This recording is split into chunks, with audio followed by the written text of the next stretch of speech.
Hello दोस्तों, आज की कहानी अगर अच्छी लगे तो प्लीज़ मेरी वीडियो को लाइक और चैनल को सब्सक्राइब करें।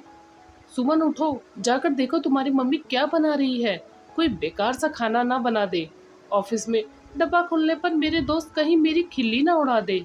सुमन सुबह सुबह लड़ना नहीं चाहती थी, इसलिए बुरा लगने के बावजूद भी उठी और किचन में चली गई। सुमन और शिवम की शादी 4 साल पहले हुई थी। सुमन के माता पिता पहली बार बेंगलुरु आए, जो एक बहुत ही छोटे शहर में रहते थे। सुमन की पढ़ाई भी वहीं से हुई, फिर पढ़ाई के सिलसिले में शहर में रहने लगी। एमटेक के दौरान ही शिवम से शादी हुई। शहरी तौर तरीके, समय अनुरूप खान पान आदि भी अपनाती गई। शहर में रहते सुमन पर माँ के हाथों का बना खाने का स्वाद ही कुछ और होता है। माँ शिवम के लिए भिंडी की सब्जी और सुमन के लिए गोभी के पराठे बना रही थी। माँ जानती थी सुमन को गोभी के पराठे बहुत पसंद है, पर समय की कमी और शिवम की पसंद को महत्व देते भिंडी की सब्जी बना देती सुमन।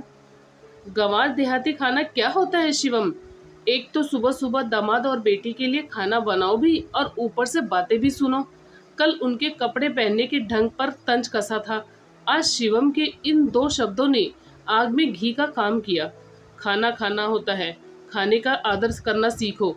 जब तुम्हारी माँ तुम्हारे पसंद का हर व्यंजन बनाती है, मैं कभी कुछ नहीं कहती। जो बनता जैसे बनता मैं खा लेती।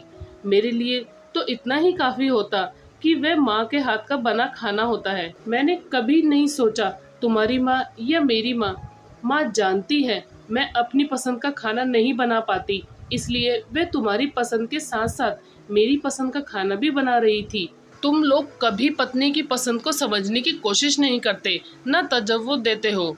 क्या मैं इंसान नहीं? मेरी अपनी पसंद नहीं हो सकती?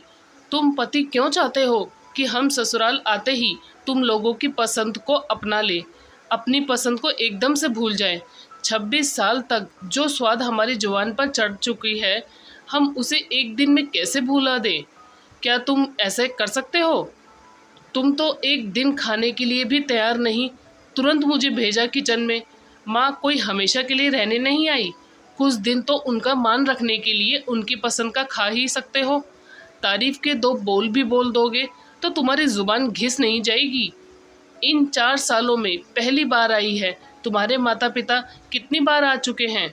मैंने उन्हें दिल से स्वीकार किया, कभी उनके लिए ना गलत बोला ना गलत व्यवहार किया। इन 4 सालों में तुम मेरी माँ को माँ जैसा सम्मान देना तो दूर, उल्टा गंवार कह रहे हो। एक तो सम्मान नहीं, दूसरा देहाती गंवार कहकर आग में घी डालने का काम किया तुमने। मत भूलो, इन्हीं लोगों ने मुझे पढ़ा लिखा कर इस काबिल बनाया कि मैं भी तुम्हारे समक्ष खड़ी हूँ। शिवम चुप रहा, फिर बोला, जैसे तुम समझ रही गंवार देहाती। बात खत्म होने से पहले ही सुमन कमरे से बाहर चली गई।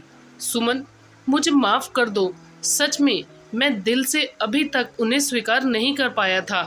आज के बाद उनके सम्मान में कोई कमी नहीं आने दूंगा। उनके लिए कभी गलत शब्दों का इस्तेमाल नहीं करूंगा। दोस्तों, आपकी इस कहानी में क्या राय है, हमें कमेंट करके ज़रूर बताएं।